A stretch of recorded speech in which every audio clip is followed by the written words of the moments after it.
Bueno, muy bien, entonces. Para quienes no me conocen, soy Flor Dutú, soy psicóloga, trabajo en trastornos de la conducta alimentaria hace mucho tiempo, me entrené en el Maudsley, me entrené en DBT ya hace 12 años trabajando en foro, y trabajo también como entrenadora en DBT Iberoamérica hace un tiempo ya también. Y hoy traigo el más reciente amor que estoy teniendo, que es por RO-DBT, por RO-DBT. Es algo de lo que realmente comenzamos a apasionarnos, creo que fue en un congreso, no me puedo acordar si en Nueva York o en Chicago, que estábamos junto con Meli y escuchamos un workshop, y dijimos, uy, acá hay un montón de respuestas para un montón de pacientes que no tenemos respuestas.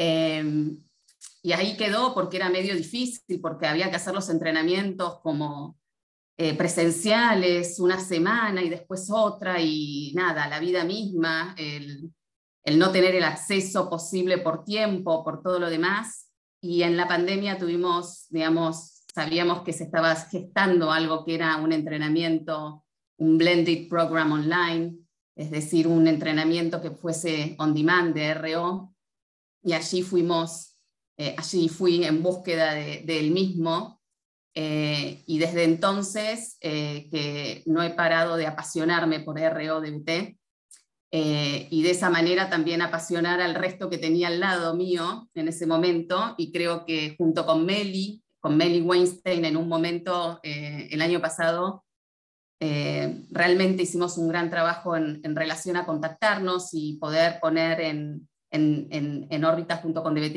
Iberoamérica, en ver cómo podíamos hacer para que este tratamiento que veíamos que era para tantos consultantes que necesitábamos tener respuesta, podía ser diseminado en el español. Y allí nos pusimos manos a la obra en ese momento, y después con un montón más de otras personas que ahora les voy a contar. Pero bueno, hoy nos toca introducirnos a este modelo, que como les decía, a mí realmente me trae mucho. Fue como enamorarme nuevamente de la misma manera que me había pasado con DBT en su momento, me pasó con RO, porque era como, uy, me empiezan a cerrar un montón de consultantes, y me agarré la cabeza con un montón de consultantes que dije, ay, yo estaba aplicando una cosa que en realidad tendría que haber estado aplicando otra. Eh, Así que bueno, voy a compartirles pantalla. Share sound. Muy bien.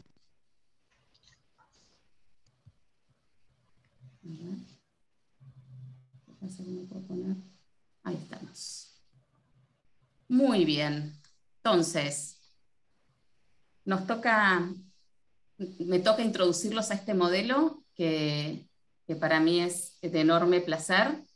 Y para empezar, quiero también hacer mención a todas estas personas que están involucradísimas en la traducción de todo el material, que seguramente cuando ustedes lo lean van a encontrar, tengo que decirlo a esto, porque tengo como ciertos rasgos sobre controladores también, que van a encontrar errores en español, pero estamos haciendo cada vez un mejor trabajo. Realmente poner en práctica todo esto es de un montón de trabajo, y estamos todos estos involucrados en poderlo hacer posible y hacerlo llegar. Después más adelante les voy a poner la página en donde pueden acceder al programa, digamos, al entrenamiento. Y también ahí tienen el nombre de Karen Hall. Karen Hall es una supervisora de Radical Open, y que es con quien yo estoy supervisándome, estoy yendo al consultation team, y que está como muy inclinada en ver cómo se puede diseminar esto en Latinoamérica, y que también vamos a tener la suerte de, para quienes están, después les voy a mostrar los requisitos, para quienes están ingresados en el entrenamiento, vayamos a poder tener la posibilidad de hacer preguntas sobre cómo aplicar el modelo, una vez que ya estemos un poco entrenados, es decir, que ya les voy a dar cuenta de cómo se podría acceder a la presentación que va a hacer Karen Hall, en relación a contestar preguntas sobre el modelo en febrero del año próximo. Bien, ¿por qué RO? ¿no? ¿Por qué pensar en RO o pensar en un tratamiento distinto cuando sabemos que hay un montón de estudios que muestran que hay ciertos otros tratamientos que han estado funcionando? Y la realidad es que una de las cosas que sabemos quienes estamos en el consultorio y que no estamos nada más haciendo papers es que difícilmente un consultante venga con un solo trastorno. Es muy difícil y quiero que me levanten la mano si tienen casos puros de digamos, de algún trastorno. Normalmente, la mayor parte de los consultantes vienen con comorbilidades. Y también la mayor parte de los consultantes vienen con mucha cronicidad, a veces de dificultades con depresión o trastornos de ansiedad, y con trastornos de personalidad preexistentes, ¿no? Que entonces es por eso que uno entiende de que los programas de tratamiento que han utilizado no les han servido, ¿no? Entonces, en principio, hay algo de lo que me parece que es importante entender, que es que las terapias justamente basadas en la evidencia no están probadas para poblaciones crónicas y por lo general muchas veces en las cuestiones de exclusión sacan realmente cuando, digamos, se vuelve engorroso un consultante, es retirado de ese tratamiento o de esa posibilidad de pertenecer al estudio. Con lo cual estamos en esa encrucijada de ver, bueno, ¿y qué hacemos con estos consultantes? Porque en definitiva estos consultantes son los que llegan a nuestro consultorio. Entonces, pensemos que 1 de cada 10 personas en la comunidad tiene un trastorno de personalidad y que los trastornos de personalidad sobrecontrolados, que ahora vamos a ver un poquitito más de qué va la cosa, son los más comunes. Entonces vamos a tener que pensar que quizás parte de los tratamientos que estábamos brindando no son o no responden o no dan respuesta a la problemática que tienen estos consultantes. Entonces, si pensamos en las tasas de comorbilidad, veamos cómo los trastornos de personalidad junto con la depresión tienen un 45%, entre depresión y ansiedad hay un 51%, entre ansiedad y trastornos alimentarios un 65%, y entre trastornos de personalidad y trastornos alimentarios un 52%. Con lo cual está más que claro que las comorbilidades son las cosas que más están ocurriendo. Y sí sabemos muy bien, porque nos hemos ocupado mucho, o digamos, los modelos y los psiquiatras y psicólogos nos hemos preocupado mucho quizás por aquellos trastornos más disruptivos, por así decir, los más dramáticos. Sin embargo, ha habido un gran grupo de personas por las cuales no nos hemos estado ocupando lo suficiente, no hemos sabido o hemos querido aplicar lo mismo que aplicábamos con otros consultantes y ahí hemos encontrado dificultades. Entonces, pensando en el desarrollo de RO, que es terapia conductual, dialéctica conductual radicalmente abierta, notamos que hay estudios, y está de más decir que Thomas Lynch comenzó como un entrenador de DBT y comenzó a darse cuenta que habían consultantes que en realidad poseían capacidades superiores de control, que no tenían descontrol, que tenían un exceso de control, un sobrecontrol, y que en esos consultantes el tratamiento de DBT ni otros modelos de trabajo estaban dando respuesta, no mejoraban. Y es así como crea el modelo, digamos, de RO, que se basa y es informado por la filosofía dialéctica, por la terapia conductual, por los modelos basados en mindfulness y por el sufismo Malamati. Y que este último tiene que ver con estar, digamos, haciendo mucho hincapié en la autoobservación, en una autocrítica saludable para observarse y para cuestionar un poco cuáles son las motivaciones que tiene mi conducta, indagar. Y es acá donde hay una de las bases más importantes que hace Rody Beatty, que es la autoindagación, que acompaña bastante en una de las habilidades que tanto los consultantes como los profesionales vamos a tener que aprender a trabajar. Esta autoindagación que nos trae una pregunta más que una respuesta, y que si viene una respuesta rápida, tenemos que sospechar de que no nos estamos haciendo la pregunta más adecuada. Vamos a ir más adelante a desarrollar un poquitito sobre eso. Hay distintas investigaciones que dan cuenta de la viabilidad, de la aceptabilidad, de la eficacia de RoDBT. Sí es cierto de que hace falta muchísimos más estudios, y realmente parte también del interés de la diseminación del modelo es que haya más estudios, que haya más profesionales de alguna manera entrenados, y de la misma forma que tengamos más estudios que den cuenta, digamos, de la eficacia del modelo. Pero sí sabemos que en la depresión refractaria, a los 7 meses luego del tratamiento, realmente los consultantes mejoran notablemente. Y también sabemos de los beneficios, aunque sean todavía ensayos abiertos y no randomizados, realmente en los mejores servicios, como en el Maudsley, parte de lo que ya se está dando como modelo de tratamiento es, por ejemplo, y doy cuenta de esto por ahí porque es mi mayor de las áreas, es que en definitiva parte de lo que se hace con los consultantes cuando llegan es hacer una evaluación, hacer un screening, hacer una evaluación donde si cuenta con rasgos más de sobrecontrol, luego posterior a cierta restauración de peso va a ingresar a un programa más de RoDBT, y del mismo modo consultantes que tengan que ver con mayor descontrol emocional van a ingresar a DBT. Entonces, de esta manera nos damos cuenta que distintos centros de jerarquía y que se basan en la evidencia y demás, ya están implementando RoDBT, notando muchísimas mejorías, por sobre todas las cosas, en ciertas cuestiones donde no estábamos dando respuesta antes. Y me parece que esto es lo más importante a dar cuenta, ¿no? O sea, si pensamos en anorexia nerviosa y en adultos, realmente tenemos muy pocos recursos como tratamientos validados. Entonces, y también en una depresión refractaria, es en donde las cosas no funcionan y donde realmente es como que uno se agarra a la cabeza cuando por ahí un consultante viene con distintos fracasos de tratamientos y no vamos a ir por el mismo lugar donde se fue anteriormente. Y RoDBT presenta algo distinto, es un modelo distinto porque se enfoca en algo distinto, que ahora nos vamos a ir detallando.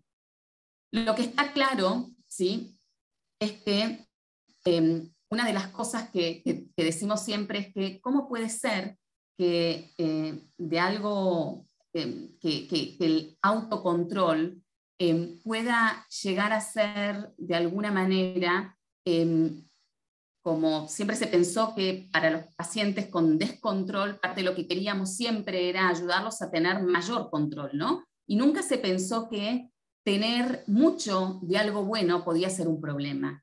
Y eso es lo que nos damos cuenta con los consultantes que tienen sobrecontrol. Tienen mucho de algo bueno, que es el autocontrol. Y se pensaba que era de esta manera en el pasado, digamos, pero hay algo de lo que nos muestra que en realidad dentro del bienestar psicológico no es que a mayor autocontrol, mayor bienestar, sino que hay, como vemos en esta imagen, algo que tiene que ver con poco bienestar dentro de lo que es bajo autocontrol o descontrol, donde encuentro en el óptimo autocontrol un mayor bienestar, pero donde si me paso, donde si tengo demasiado de algo bueno, vuelvo a bajar en los niveles psicológicos de bienestar, ¿sí? Y esto es bastante importante porque en algún punto, muchas veces, cuando los consultantes no están acá, pero son niñitos, y pensemos en cómo, digamos, también el mundo pide autocontrol, pero si ya tenés bastante autocontrol y el mundo pide autocontrol, quizás también cada vez más estés en este lugarcito donde tu bienestar psicológico comienza a tener dificultades y falencias. Podemos notar acá, en esta dialéctica del autocontrol, cómo hay distintos, y esto es a modo grosso de alguna manera, cómo hay distintos trastornos que pueden estar más asociados al bajo control y otros más asociados al sobrecontrol. Está clarísimo que muchos de nosotros, me imagino que al llegar a DBT Iberoamérica se han codiado con DBT y entonces saben bastante más de lo que tiene que ver con todo esto del bajo control. Y seguramente se han topado con consultantes que por ahí vienen con autocortes, que por ahí vienen con ideación suicida, pero está clarísimo que si quiero aplicar DBT en un paciente que tiene rasgos más obsesivos compulsivos, que tiene una depresión crónica, que tiene un trastorno de ansiedad muy resistente, no va a estar funcionando. Y son los que nos quedaban a nosotros dentro del equipo de trabajo, de foro, nos quedaban ahí como diciendo, bueno, acá ¿qué necesitamos hacer? Y acá es donde RoDBT viene a dar respuesta. ¿Y por qué? Porque en definitiva parte de lo que RoDBT enfatiza es que la expresión emocional es de gran importancia por la función comunicativa que tiene. Si pensamos en personas con depresión crónica y vemos, digamos, sus rostros, vemos lo que expresan, y cuando pensamos en señalización social, tenemos que pensar en una expresión emocional con un otro. Cuando yo tengo un otro enfrente, estamos realizando lo que se llama señalización social. Cuando estoy con un otro y la expresión mía es una u otra, va a tener un impacto en si esa persona quiere estar más conmigo o menos conmigo. Entonces, acá es sumamente importante el énfasis que se le pone a la función comunicativa de la expresión emocional. Y se pone mucho foco en la señalización social. Promueve la formación de vínculos sociales estrechos. También sabemos que conseguimos bienestar psicológico cuando tenemos al menos, y Thomas Lynch dice, hace falta, aunque sea un amigo, al que le contemos las cosas más íntimas. Lo que sí sabemos, y les pido que si no traten de pensar en sus consultantes con estos rasgos que empiezan a entender ustedes un poquito más que tienen sobre control, lo difícil que es tener un amigo al que le cuentan verdaderamente lo que les pasa. Normalmente son relaciones más superficiales, son relaciones de trabajo, pero no de tan entrañables. Se enseña también a los consultantes habilidades para activar los sustratos neuronales vinculados a la seguridad social, y esto tiene que ver con su biotemperamento, que ahora vamos a darnos cuenta por qué se requiere de activar esta seguridad social. Es por el nivel de amenaza con el nivel alto y la sensibilidad alta a la amenaza con la que viven. Y luego integra la teoría evolutiva más antigua con la ciencia actual del comportamiento cerebral. Todo esto realmente, dentro del entrenamiento, uno se va dando cuenta cómo conocimientos de, digamos, de los primates, por así decirlos, se ven reflejadas en cómo nosotros hacemos vínculo con otros, ¿no? Y cómo es necesario de estos vínculos estrechos para el bienestar psicológico. Entonces, ¿cuál va a ser la diferencia? Y creo que acá es cuando uno se agarra, yo trabajando en trastornos alimentarios, ¿cómo que no me voy a ocupar de la anorexia, ¿no? Pero pensemos en esto, ¿no? Es acá la diferencia clave de RoDBT es que la depresión, la anorexia, el trastorno de personalidad obsesivo-compulsivo no es considerado el problema principal. ¿Por qué? Porque parte de lo que postula RoDBT es que los déficits de la señalización social derivados del sobrecontrol desadaptativo son el problema central, y que estos déficits de señalización que tiene nuestro consultante, y con estos déficits de señalización y el afrontamiento que han tenido con el mundo, son los que predicieron y estuvieron anteriores al desarrollo de la psicopatología. Entonces ahí es como que se va a esa pobre señalización social que ha hecho que terminen en ese sobrecontrol que después devino en una anorexia, que después devino en una depresión. Van allí, a ese punto. Es ahí a donde, digamos, se apunta. ¿Y por qué pensamos que el sobrecontrol a menudo no se reconoce? Porque básicamente parte de lo que sabemos es que no lo vemos. No es que vemos a una banda o una pandilla de chicos descontrolados y entonces ahí sabemos que esta gente es disruptiva, necesita tratamiento, pensemos en tratamiento y demás. No, no ha sucedido eso. Con el sobrecontrol no sucede eso. Con el sobrecontrol, sobre todo en los años escolares de sobrecontrol, es muy aplaudido, es muy requerido, porque es el chico que no molesta en la clase, porque es el alumno que no molesta, porque es el alumno que en definitiva pasa desapercibido y no genera que el gabinete psicopedagógico se reúna. Claro está que si está muy en la punta del sobrecontrol, sí va a ser observado, pero no es al que primero se lo va a asistir, ¿no? Y por eso es muchas veces poco reconocido.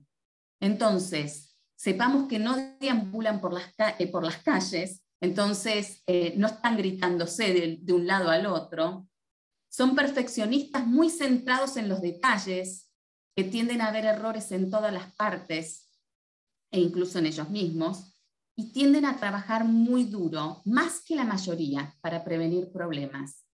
Y seguramente mientras que estoy relatando esto, cada uno de ustedes pueda ir dándose cuenta de qué lado están, ¿no? Y una de las primeras cosas que me preguntó Karen Hall cuando me uní al consultation team fue, ¿y de qué lado estás vos? ¿Del sobrecontrol o del bajo control? Claramente quiero comunicarles que estoy del sobrecontrol. Y parte de lo que se hace es trabajar muy duro y también contamos con esa compulsión a arreglar lo que está desarreglado, como que no nos podemos aguantar las ganas porque si hay algo que necesita ser hecho, ir a arreglarlo lo antes posible. Y parte también de lo que sucede es que en el exterior se puede tener un tsunami en el interior y en el exterior mantenerse con una sonrisa. Claro está que de acuerdo, digamos, al espectro del sobrecontrol en el que esté, esto va a estar más manifestado o menos manifestado. Pero piensen en esos consultantes que muchas veces ustedes tienen, que saben que le están pasando horrible y que con una sonrisa les están contando algo bastante doloroso. Entonces, ahí hay algo que al mundo no le están mostrando, ni a uno como terapeuta le están mostrando verdaderamente cómo se sienten. Vamos, esto es para Jocelyn, diría yo. A ver un poquito de esto. Oh, I see you moved the green ottoman. How did that happen? I don't know. I thought it looked better there. And also it's an extra seater on the coffee table. Yeah, it's interesting. But you know what? Just for fun, let's see what it looked like in the old spot. Just to compare. See. Ha! Well, it looks good there too. Let's just leave it there for a while. Wait, you're trying to move the green ottoman. Thank God you didn't try to fan out the magazines. I mean, she'll scratch your eyes right out. Guys, I am not that bad. Yeah, you are, Monica. Remember I lived with you? You were like a little, you know. That is so unfair. Oh, come on. When we were kids, yours was the only Raggedy Ann doll that wasn't raggedy. Okay, so I'm responsible, I'm organized, but hey, I can be a kook. All right, you madcap gal. Try to imagine this.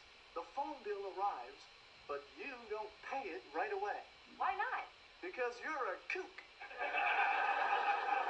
Instead, you wait until they send you a notice. I can do that. Okay. Then you let me go grocery shopping, and I buy laundry detergent, but it's not the one with the easy pour spout. Why would someone do that? One might wonder. Someone's left a glass on the coffee table. There's no coaster. It's a cold drink. It's a hot day. Little beads of condensation are inching their way closer and closer to the surface of the wood. Stop it! Oh my God. It's true. Who am I?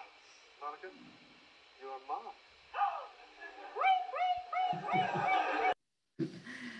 Muy bien. Bueno, un poquito de alguien con... Ahí está Jocelyn. Esto fue, te pensé a vos, cuando me has hablado tantas veces de Friends. Nos vino Mónica a hacer un poquito de lo que necesitábamos. Bueno, ¿qué vemos? ¿Sí? ¿Qué vemos o cuáles son los focos centrales donde hay déficit en el sobrecontrol? Déficit en la receptividad y apertura. Se quieren evitar comentarios y situaciones novedosas. Es realmente muy difícil para alguien con sobrecontrol recibir comentarios, ya sea, y piensen, de acuerdo también de qué lado están, cuán fácil nos es o no nos es recibir que nos digan, me parece que tenés que corregir esto. La verdad es que hay veces que es bastante difícil y por ahí tenemos que ver cuáles son las reacciones en donde vamos a notar si hay déficit de receptividad y apertura a esto, ¿no? O a las situaciones novedosas, al animarse. También hay déficit de la respuesta flexible, ¿no? Y hay una necesidad compulsiva de estructura y respuesta rígida. Y hay un déficit de expresión emocional y conciencia. Las expresiones están inhibidas o son falsas. Hay un déficit de conexión social e intimidad y las relaciones se vuelven distantes y frías. Todos estos déficits lo que terminan, y de acuerdo, digamos, al grado de déficit que se tenga, parte de lo que observamos, y uno de los problemas más importantes con los que vemos a nuestros consultantes, es con una soledad emocional enorme, ¿sí? Un sentirse solos, afuera de la tribu, diría Thomas Lynch. Entonces, pensemos cómo este biotemperamento del que hablamos, del por qué a Mónica de repente se le hace tan difícil ciertas cosas, importa. Por un lado, sabemos que en el bajo control emocional hay alta sensibilidad a la recompensa, entonces de repente, ¡ah! Tengo un agua fría acá y todo se vuelve buenísimo. Y próximamente tengo este programa y estoy ahí arriba. Es decir, que tengo una alta sensibilidad a la recompensa. Tengo un procesamiento global que puedo ver el bosque, pero de repente por ver todo el bosque me la pongo con el árbol.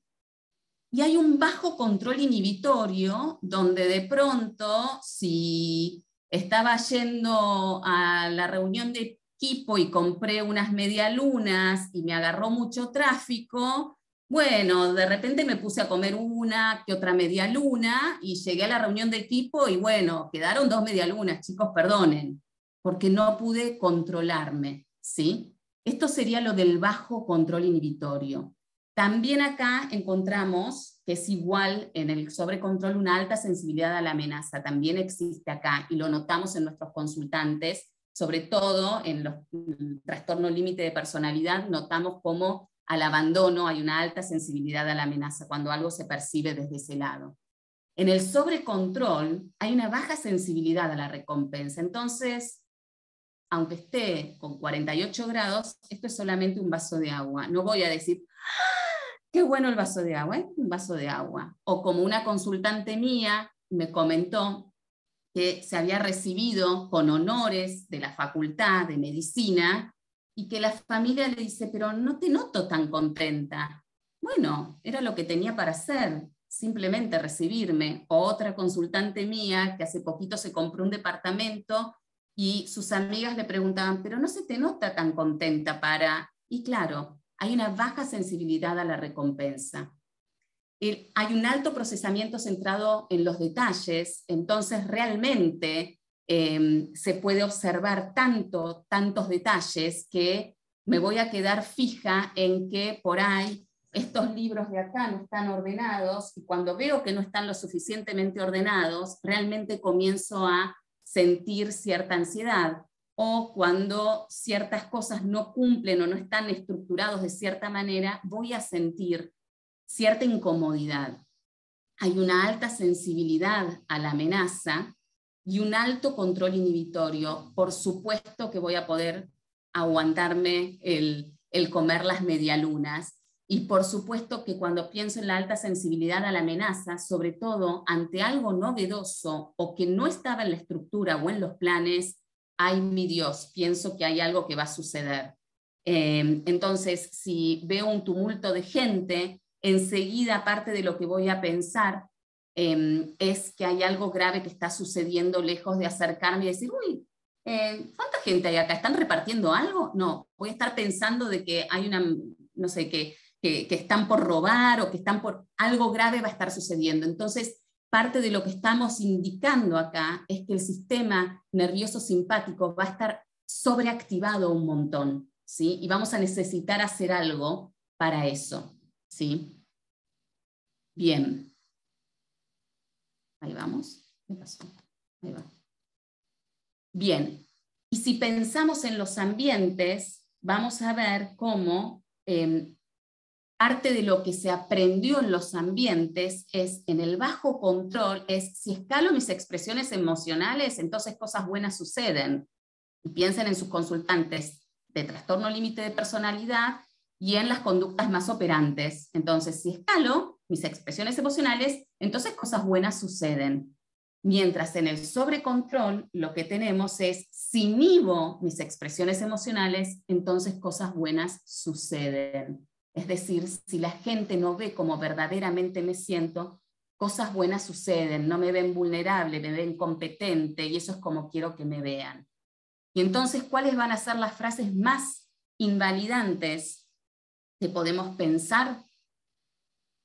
Sabemos muy bien que para alguien que tiene ese biotemperamento, que le digan calmate, por supuesto que necesita aprender a hacer eso, ¿no? Pero para alguien que le digan calmate, cuando tiene ese biotemperamento de intensidad emocional, de que sus acciones se mueven según se siente emocionalmente, va a ser re difícil, ¿sí? Y para alguien que está en el sobrecontrol, lo más, digamos, invalidante que se le puede hacer es decirle relájate, como si supiese cómo hacerlo.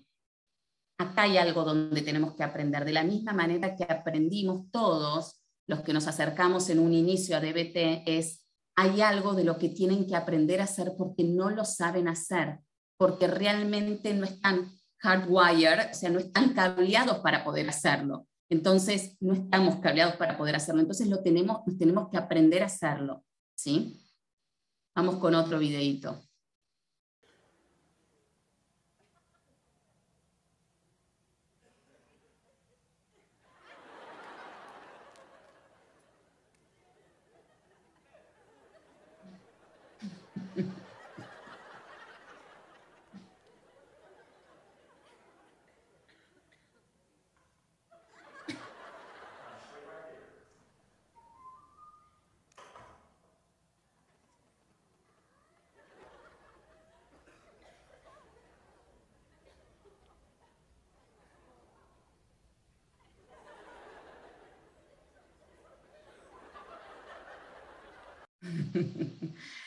Bueno, podemos saber muy perfectamente, si tuviésemos que pensar qué niñito está más del bajo control y qué niñita está más del sobrecontrol, ¿no? Y esto, para que sepamos, esto es desde chicos que tenemos esto. No lo elegimos, es como el color de los ojos, es cómo percibimos. El temperamento es cómo percibimos al mundo y cómo regulamos las emociones. Ese es el temperamento, lo que llamamos temperamento, es la genética, es la biología.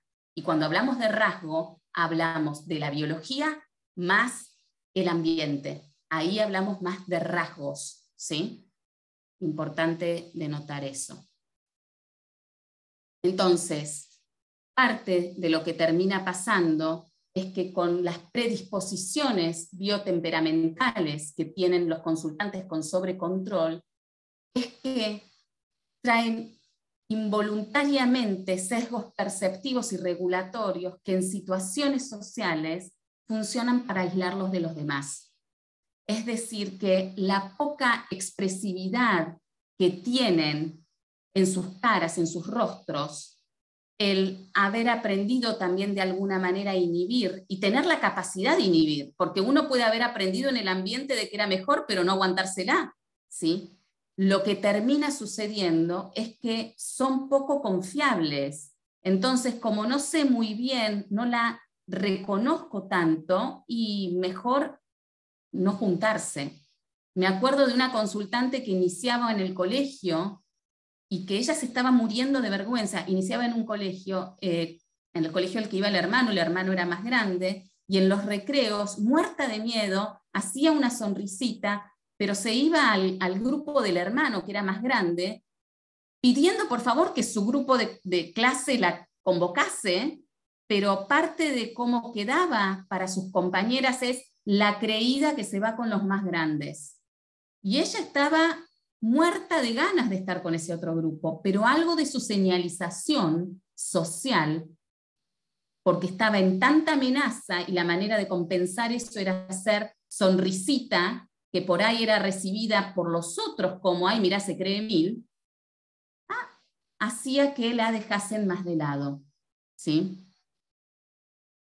Entonces, cuando pensamos en tener consultantes, y díganme si no es difícil cuando tenemos consultantes que quizás no tienen tanta expresividad en sus rostros frente a en nuestro consultorio o en el Zoom ahora virtualmente. Necesitamos ver cómo se hace uso de la seguridad social y tenemos que ver cómo se les enseña esto a ellos. Entonces, RODIVT va a enseñar a los consultantes a cómo activar el sistema de seguridad social y apagar la activación defensiva biotemperamental intensificada. Es decir, que lo que va a hacer es apagar el sistema, digamos, nervioso simpático para encender el parasimpático. ¿Cómo? Realmente activando lo que es seguridad social por medio de habilidades. Algunas de estas que tienen que ver con recostarme. Esto es los de Three Big Plus One, los 3 grandes más 1. Recostarme, pausar, sonreír, mover las cejas. ¿Sí? Ese movimiento de mover las cejas y el recostarme hacia atrás, el hacer unas respiraciones pausadas, le indican a mi cerebro seguridad social, ¿sí? Mover los músculos faciales también es una manera de ayudar al cerebro a activar la seguridad social. Y así no es solamente los consultantes los que van a tener que aprender esto. Porque cuando yo tengo a un consultante con esa cara y esa expresión emocional, a mí, yo no soy un robot, a mí me van a suceder cosas. Me voy a activar en, ay, no le gusta lo que le estoy diciendo, ay, y por ahí, lo que haga yo de acertarme, así de mostrar más interés o de hacer más preguntas, va a generar en el otro alejarse aún más. O como se dice en los términos de RODBT, es ciervo ante los faros delanteros, ¿sí? Entonces, parte de lo que termina es bloqueado el consultante. Entonces, yo como terapeuta voy a estar teniendo esa influencia por parte del consultante y voy a tener que estar activando también mi seguridad social, estando muy atento. RODBT hasta te muestra cómo podés armar tu consultorio de forma tal que no sea tan amenazante, de no tenerlos tan con el spotlight a los consultantes, donde se van a quedar como más, sintiéndose más amenazados. pero nosotros también vamos a estar mediante nuestros gestos, mediante nuestras bromas, ayudando a dar cuenta a nuestro consultante que lo consideramos parte de nuestra tribu, ¿sí? Y somos los embajadores de darles la bienvenida de vuelta a la tribu, ¿sí? Entonces, realmente, parte de lo que hacemos en nuestro trabajo con esto es modelarles, y por las neuronas espejo, también el consultante comienza a tener más expresividad del modo de seguridad social que la que tengo yo. Pero sepamos que esa misma, la neurona espejo puede funcionar al revés, ¿sí? Puedo volverme así de seria yo también, y empezar a decir todos los estudios que están validados y todo lo demás, y no entiendo por qué mis preguntas no las podés contestar, ¿sí? Entonces, por eso mismo es tan importante observarnos a nosotros mismos, y RoDBT hace eso en el trabajo que hacemos, ¿sí? Entonces, esperen un segundo, ahí estamos. Bueno, entonces, ¿cuál es la manera donde nos vamos a centrar? No es solamente, los targets de tratamiento no van a ser solamente la experiencia interna. Es decir, mismo en la tarjeta de registro va a haber algo que tenga que ver con la experiencia interna, pero lo que más nos va a importar a nosotros es cómo podría la señalización social afectar la conexión social. Nos vamos a estar focalizando en el que se quede callado en una reunión social, el que si le preguntan, ¿qué opinas de esto?, no lo pueda decir, el que si le digan un halago, el que, como hoy le pasó a una consultante, el que haya discrepancia entre lo que siente y lo que piensa, y entonces pone una sonrisa y dice, está todo bien. Hoy a una consultante mía con 6 semanas de vacaciones, que trabajó la semana pasada hasta las 4 de la mañana, le pidió vacaciones al jefe y le dijo, no sé, ya como se las pidió, estaba diciéndole más o menos, no me las des porque yo puedo venir a trabajar porque trabajo muy duro, y realmente el jefe le dijo, no, mira, la verdad es que lo veo complicado, y ella dijo, bueno, está bien, y después llegó a la casa y se empezó a sentir con mucha bronca, y trabajamos sobre esa señalización que hizo con el jefe, en cómo en realidad decir, está todo bien, hace y manda un mensaje distinto a lo que me pasa, para poder ir hacia eso, ¿no? Ir hacia sentirse más efectiva. Vamos a lo que es apertura radical, ¿sí? Y es la pasión por ir en la dirección opuesta a donde te encuentras, ¿sí? Y esto creo que en parte es algo de lo cual es ir al lugar incómodo, ¿no? Es buscar activamente las cosas que uno quiere evitar o puede encontrar incómodas para aprender. Esto es lo que es apertura radical. Entonces voy hacia eso que se vuelve incómodo en mí, y implica una autoindagación intencionada, ¿sí? Es hacer estas preguntas de las que hablábamos del sufismo, ¿no? Es autodescubrimiento intencionado, cultivar la disposición de estar equivocado con la intención de cambiar si es necesario. Y no es solamente que vamos a enseñar a los consultantes a hacer esto, sino que también nosotros necesitamos hacer esta autoindagación. Es un poco como, no podemos como predicar el hacer mindfulness o conciencia plena si no hacemos algo de eso nosotros. Y acá está justamente eso, ¿no? Entonces, la aceptación radical es dejar, y para entender lo que es distinto de aceptación radical, que puede ser como confuso, seamos claros en lo que es aceptación radical, de Linehan, de DBT. Es dejar de luchar contra la realidad. Es la forma de convertir el sufrimiento que no se puede tolerar en un dolor que se puede tolerar, ¿sí? Ahora, la apertura radical desafía nuestras percepciones de la realidad, ¿sí? Esto puede ser un 6 o puede ser un 9, de acuerdo a dónde esté parada, de acuerdo a cómo son mis sesgos perceptivos. no vemos las cosas como son, las vemos como somos. Entonces siempre voy a poder estar cuestionándome o preguntándome en relación a qué puedo aprender de esta situación. Una de las fichas más primeras que tenemos es el cultivar la mente flexible, definitivamente, se dice, y es uno de los pasos que muestran, y esto es como para tener una muestra de cómo es el entrenamiento de las habilidades, es, bueno, dice, reconoce los comentarios no deseados que no confirmen o sean novedosos, por ejemplo, una molestia, una resistencia, una tensión en el cuerpo, un entumecimiento. Usa la autoindagación y gira hacia la incomodidad. ¿Qué es lo que podría necesitar aprender? En lugar de regularte, negar, distraerte o la aceptación automática. Y luego dice, responde con flexibilidad, con humildad, haciendo lo que sea necesario en el momento para adaptarse eficazmente a las circunstancias cambiantes.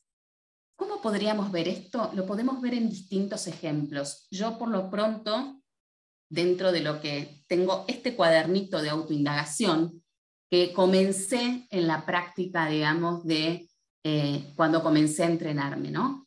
Y acá tengo situaciones, por ejemplo, desde que me olvidé de mandarle a uno de mis hijos el pantalón, esto fue hoy a la mañana, a la casa de su padre para ir al colegio.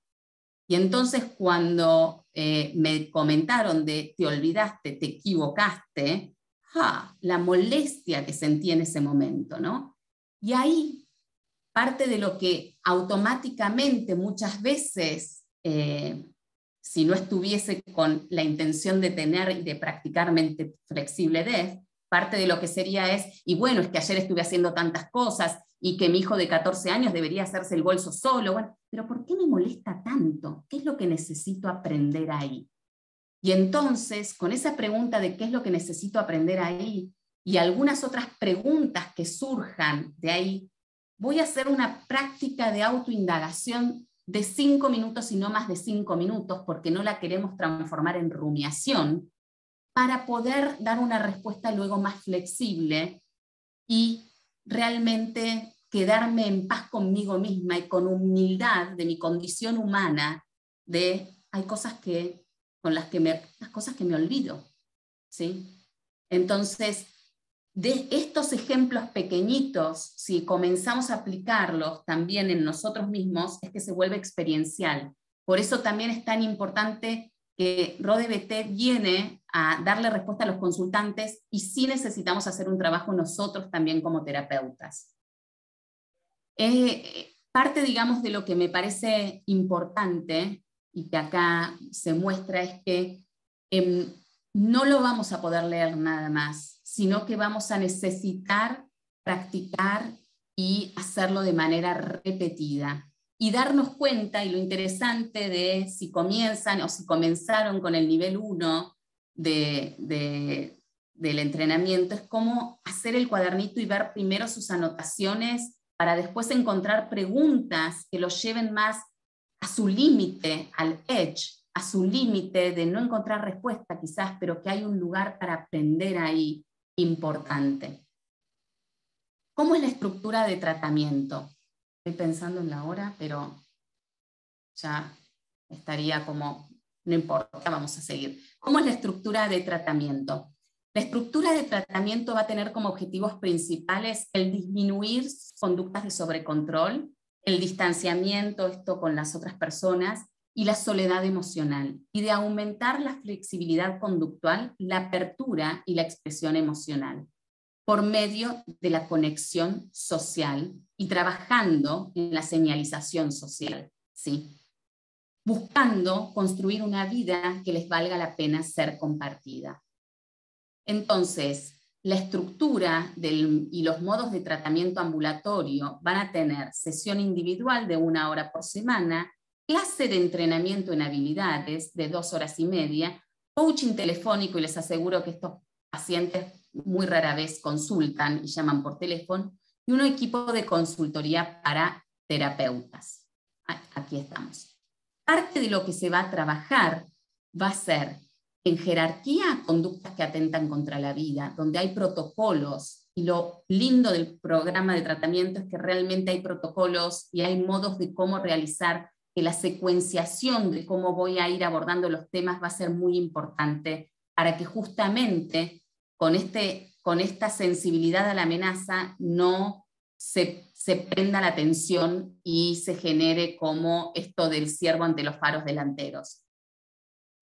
Las rupturas de la alianza terapéutica son entendidas como buenas noticias y buenas oportunidades, porque justamente en todas las conexiones sociales hay conflictos, y esos conflictos son los que se necesitan resolver para generar mayor intimidad.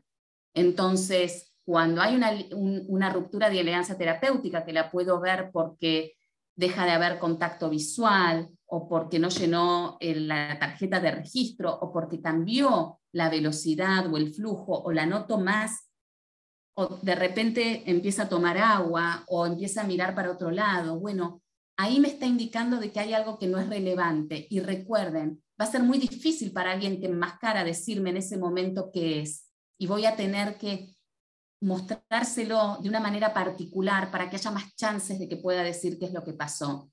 Pero sí, dentro de la secuenciación, una de las cosas que se dice en las primeras sesiones tiene que ver con que si hubiera algún momento en el que vos sentís que esto no es relevante, quiero tu compromiso para volver de manera presencial a que me expliques por qué esto no ha sido relevante. ¿Por qué? Porque los pacientes con sobrecontrol tienden a dejar las relaciones donde se vuelve un poquito de tensión. Las dejan, y parte de lo que queremos hacer es justamente que aprendan una manera distinta de poder decir lo que les pasa y encontrar que hay una resolución a eso.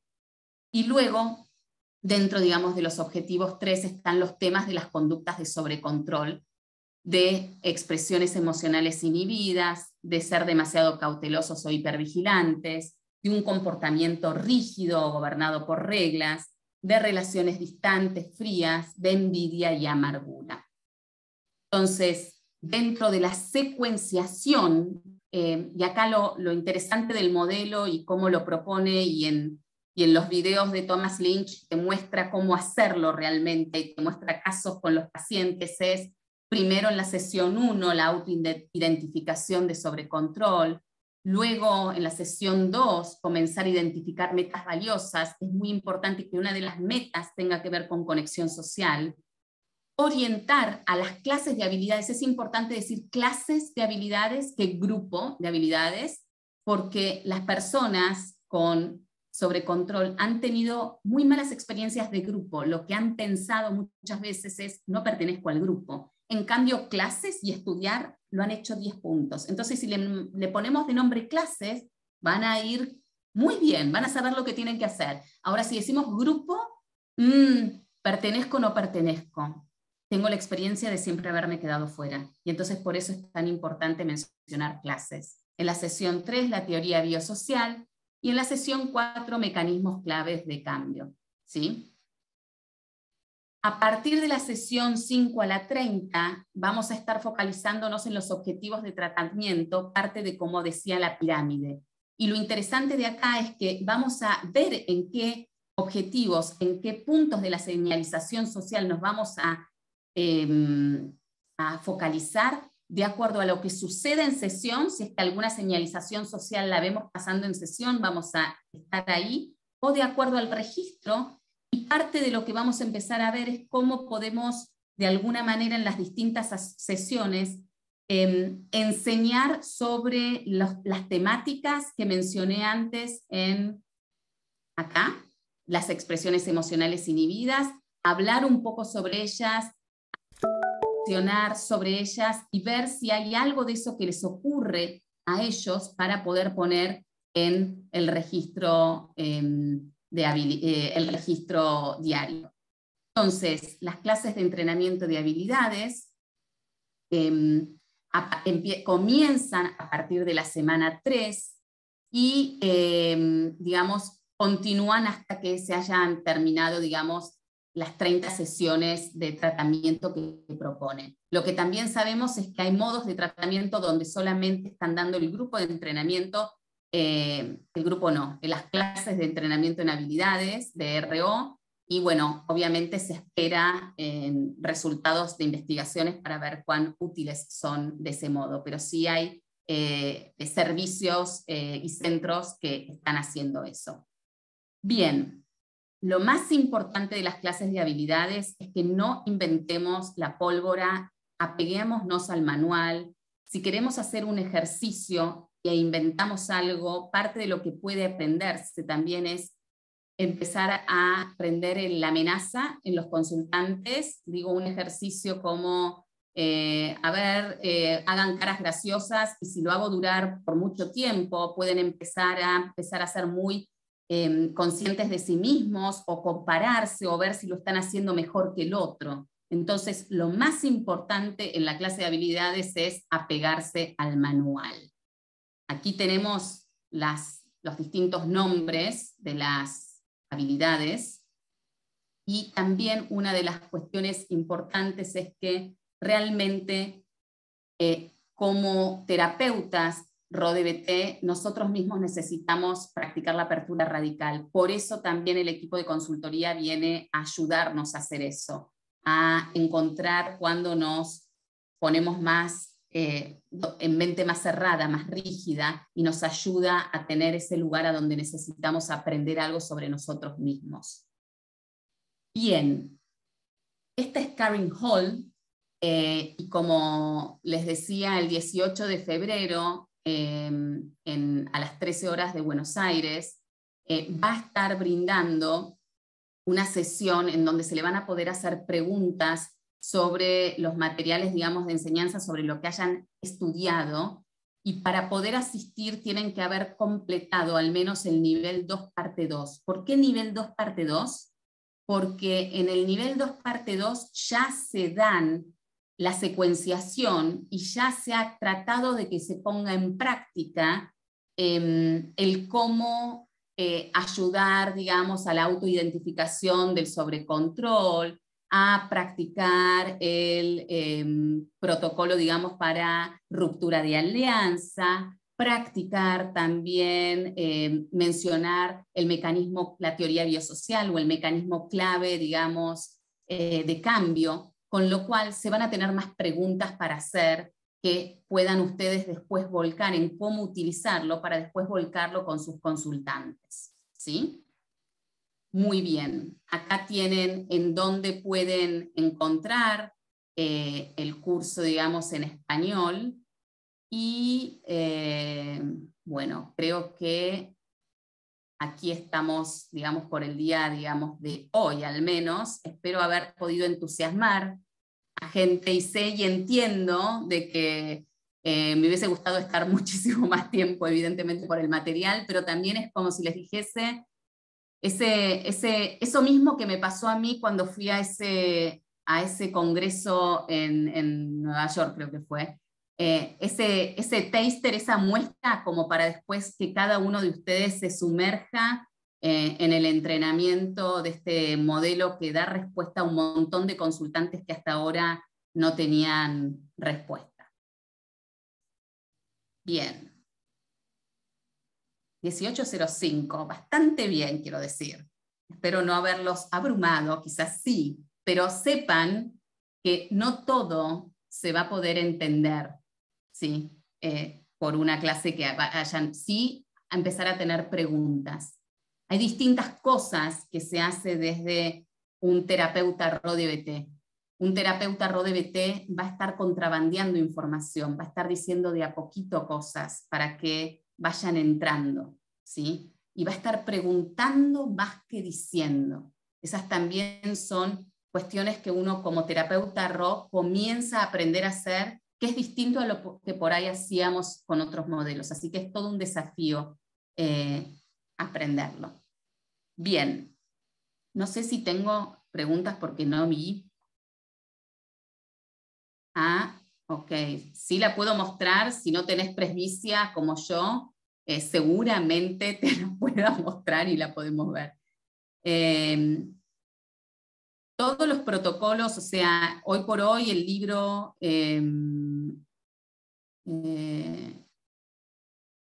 bueno, hoy por hoy voy a hacer como respuestas así como, porque veo distintas preguntas. Hoy por hoy los libros están en inglés, realmente parte del trabajo que está haciendo este grupo de gente tan querida es hacer todo este trabajo para que luego los libros puedan estar en castellano, gracias, digamos, al gran trabajo de Tres Olas, va a poder ser realizado esto, pero por el momento están en inglés y los protocolos están en inglés. Los libros son, si uno pone Thomas Lynch, Radical Open, les aseguro que, esperen que estoy tratando de buscarlos en este preciso momento. Este es el manual de habilidades, ¿sí? Un poquitito grande, y este es digamos, el libro, digamos, de teoría, ¿sí? Estos son los dos libros. Y realmente el acceso, digamos, a los distintos protocolos dentro, digamos, de lo que es lo interesante, digamos, de lo que se está haciendo, digamos, en los niveles 1 y 2 en español del Radical Open, es que el material ya está traducido de los libros estos, de los protocolos, ya está traducido al español y pueden accederlo allí. Entonces, eso es lo que pueden, digamos, disponer. No me acuerdo si había alguna... y por otro lado también, dentro, digamos, de lo que uno podría hacer, hay, que sí creo que uno los podría, el nivel 2, segunda parte, ¿ya está disponible? Sí, ya está disponible la segunda parte del nivel 2. Estamos trabajando para el nivel 3, la parte 3, en este preciso momento, para que pueda brindarse a ustedes para enero. Así lo puedan hacer en enero la parte 3. Estamos terminando de trabajar en eso. Y después también hay distintas maneras, digamos, de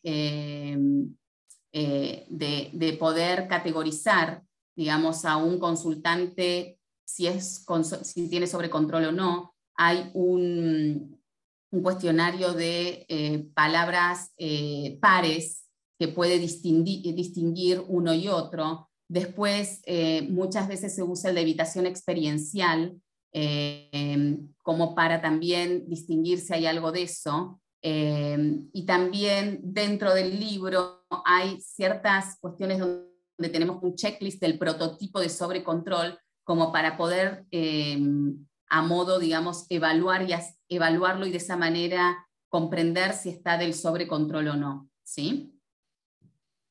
Bueno, muy bien.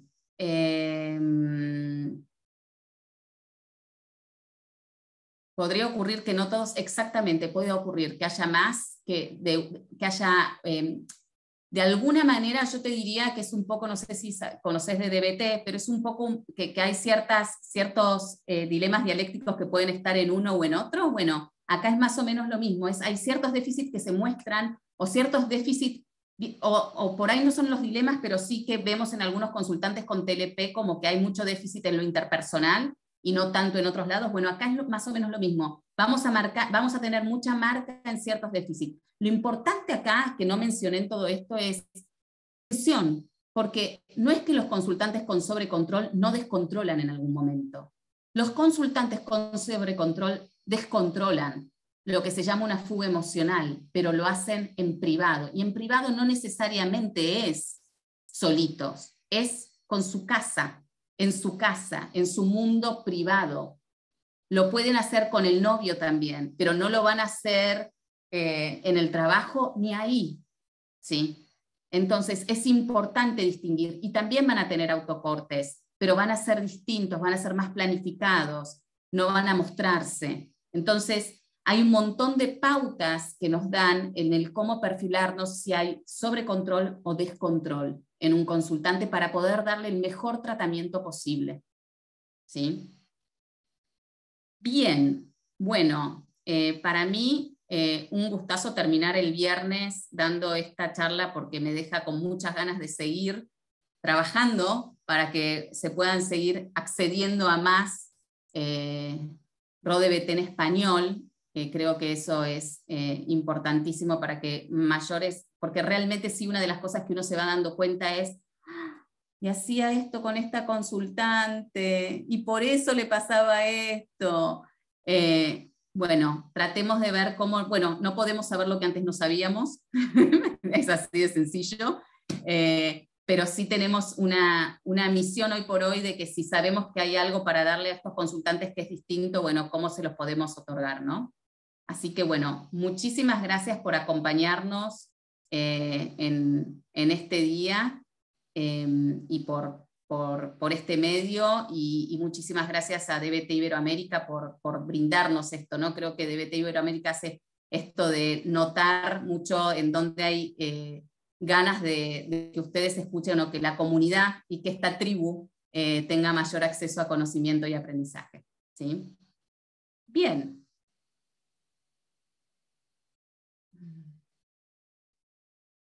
Muy bien. No sé si Euge o André. Gracias, Flor.